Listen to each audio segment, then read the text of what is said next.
2편까지 시청해주신 국민 여러분 감사합니다. 세 번째, 복지와 예체능 그리고 출산 정책에 대해서 말씀드리겠습니다. 사람이 살면서 단순히 먹고 자는 것 외에 편리하고 행복한 삶의 질적 향상을 위해 복지 수준을 높이는 것은 선진국가의 지표를 할 수 있습니다. 복지 향상을 위해 필수적인 것이 예산이지만 현재 대한민국의 복지 예산이 얼마나 효율적인지는 이미 국민 여러분이 잘 알고 계십니다. 진정한 복지란 사각지대 없이 모두가 공존하기 위함이며 복지를 명분으로 나태와 안일함에 젖는다면 본래의 목적과 다르다 할 것입니다.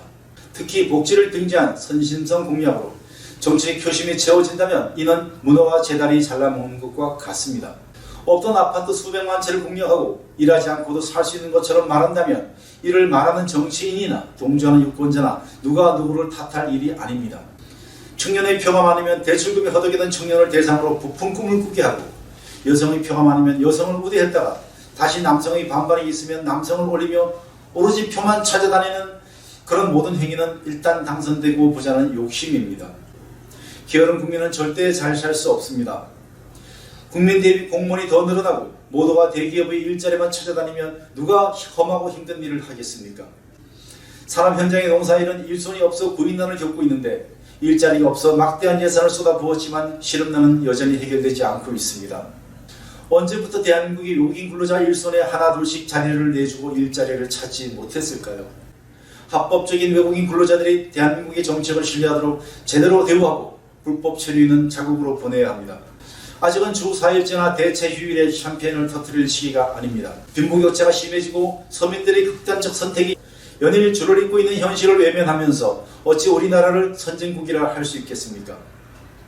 진정한 복지국가란 특정 계층만 잘 사는 나라가 아니라 모든 국민들이 기본적인 민생구에 허덕이지 않고 주어진 직분에 최선을 다하면 먹고 자는 걱정은 안 할 수 있는 그런 환경을 조성하는 게 정부입니다.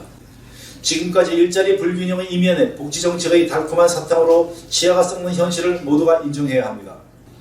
기본적인 생활이 윤택해지면 문화, 예술, 체구의 발달로 삶의 질을 향상시켜야 합니다. 지금 같은 폐쇄적이고 특정 계층만 성공하는 사회가 아니라 모든 국민이 한 가지 정도는 음악, 미술, 체육과 취미를 즐길 수 있는 여유를 가져야 합니다. 오로지 1등과 금메달만 대우받는 출세 위주의 사회가 아니라 레저 스포츠가 대중적인 국가, 막대한 예산으로 자리만 차지하고 있는 구태를 청산하고 새로운 인재들이 각자의 재능을 발휘할 수 있는 정책이 추진되어야 합니다. 문화예술 체육이 발달하지 못하고 오직 경제 중심의 황금 만능주의가 만연한다면 진정한 복지국가는 꿈에 불과합니다. 좁은 국토에 5천만 명이 살고 있습니다. 인구 정책의 실패를 이유로 막대한 저출산 예산을 쏟아부었지만 이 또한 실패나 다름없습니다. 근본적인 이유를 정부나 국민이 몰라서 같은 실패를 번복했을까요? 아닙니다. 알면서도 겉도는 정책의 실패는 현실을 감안하지 않은 미봉책이었기 때문입니다.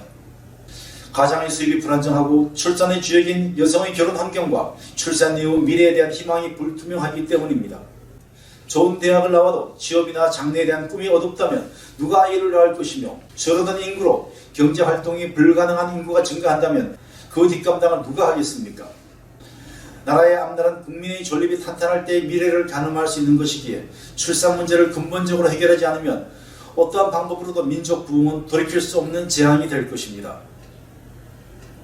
그러기 위해 전 국토에 전 국민이 각자의 전문성을 개발하여 국토의 효율성, 국민생활 수준의 향상을 함께 추구해야 할 것입니다. 현재 모두가 농어촌을 터부시하며 오로지 수도권을 향하고 있습니다. 국토균형발전법으로 중앙청사 등이 지방으로 이전한다고 달라진 게 뭐가 있으며 농어촌의 슬럼화는 갈수록 심각한 사회 문제로 부각되고 있습니다. 시골 골목까지 건설된 거미줄 같은 교통망을 활용하여 국토의 효율적 활용에 대한 근본적인 대안을 마련해야 합니다. 그 길만이 특정 지역의 부동산 거품을 줄일 수 있는 것이며 안정적인 주거문화를 형성할 수 있는 것이지 신도시 추가 건설로 아파트 가격이 안정될 수는 없는 것입니다. 수십 차례나 실패한 부동산 정책 또한 해당 분야의 전문가보다는 내 사람을 심은 현직 대통령의 안일한 인사정책과 야당의 공연불에 불과한 청문회가 그 주역이며 방관하고 선출한 국민들 또한 불편한 진실의 책임이 따른다 할 것입니다. 다음 4편에서는 참여와 공감 그리고 대안에 대해서 말씀드리겠습니다.